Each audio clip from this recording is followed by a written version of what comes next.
So the first thing we need to do is identify what you're going through. Not just your opportunity, but your situation. What does that mean? Well, identifying your situation, you need to really figure out what you're trying to accomplish, your strengths, your weaknesses. Are you an operating company? Great. What are your assets? What are your financials, right? Those are the biggest things that a lot of companies are looking for, okay? We need to identify the assets, the strengths, and I know you guys don't like to hear about it, but the weaknesses. In fact, that's the most important thing because they're going to be the first things that they get pointed out, all right? So once we'd identify this, you can really understand what options are available. Is this something that is a debt option? Do you qualify for financing from revenues and assets, right?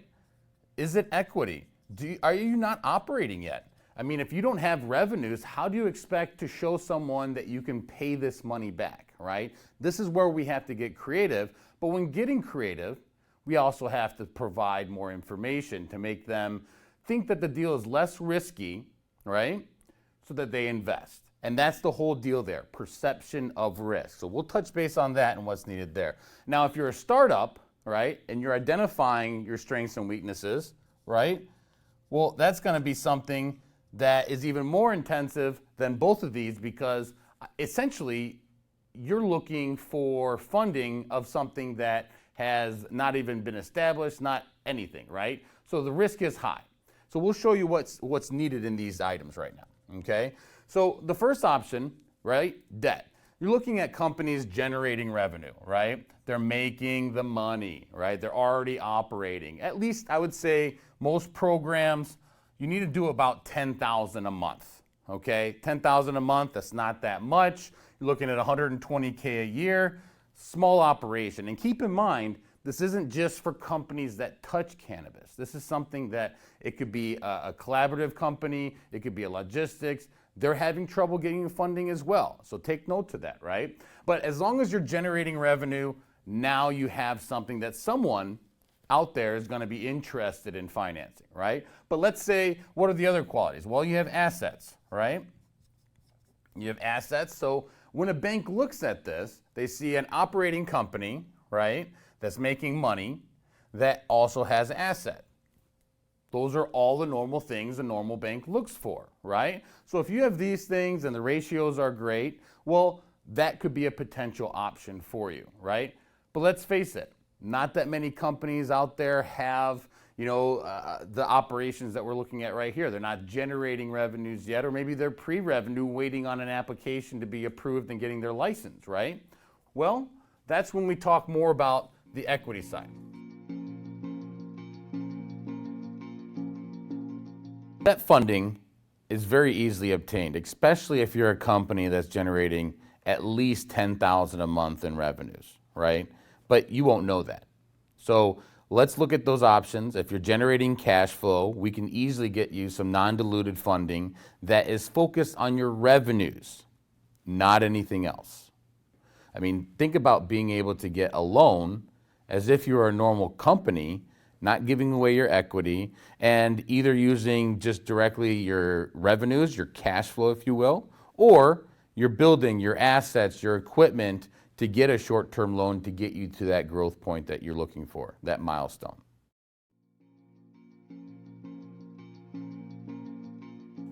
So on the equity side, not only do you need to provide information here, because this could be for revenue generating companies. What if you're doing $100,000 a month here, but you need $5 million?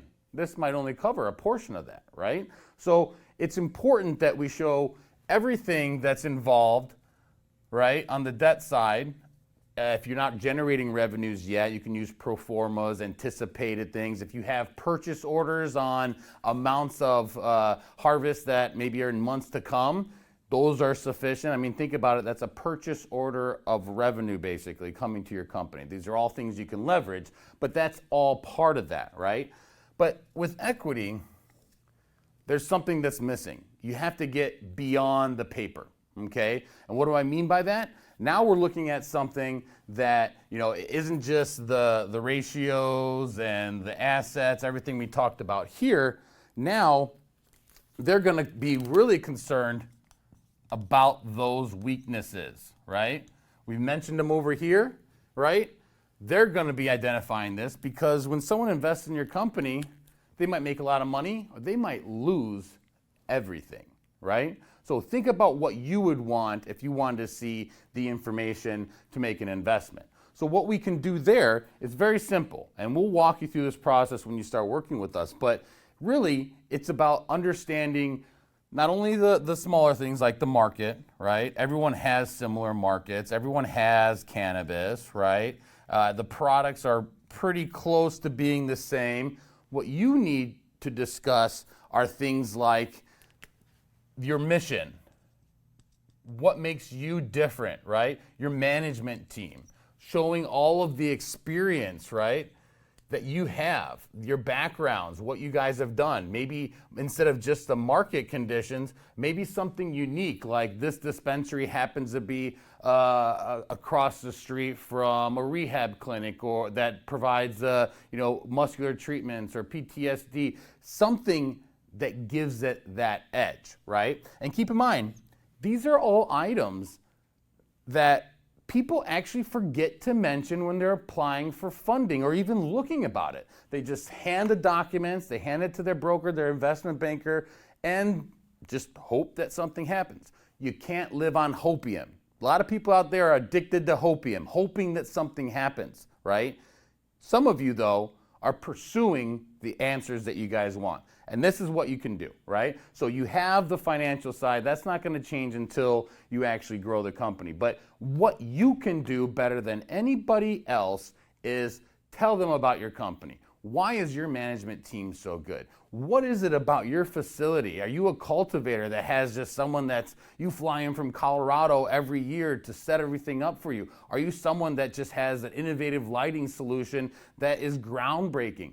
You need to tell that story, right? And get that attention, because when you're looking at equity, that's what's going to minimize that perception of risk and get you that investment, okay? But you also have to classify what it is that's the carrot, right? The more equity you need, the more of that carrot you have to dangle to appetize their needs, right? Investors just don't give free money away. Some of them do, but they're already billionaires. They don't really care about investing, right? The people that are going to invest in your company want to know what they're going to get in the end. So make sure you're also explaining to them or identifying what a comfortable ROI to them is. Is it ownership? All those things, right? So this kind of gives you a blueprint of what to think about when you're thinking about that equity. Equity is an important option as well, but it's a little bit different. You can't just send out a teaser with your prospected financials. You have to tell the story. Investors, they want to get into this industry. A lot of them, they know traditional business, and they'll treat it like a traditional business, but they're not educated on all the aspects of cannabis. So you need to tell your story so that they believe in you and that they're not just giving someone $1 million to go purchase their dream and do whatever they want. Equity is not just the opportunity. It's the people running it. It's the potentials of the financials. But most importantly, it's you, your story. Do you have that grit that they're looking for? Now, if you're in the startup side, right? If you're going to be raising capital in the startup, one, you got to take it seriously.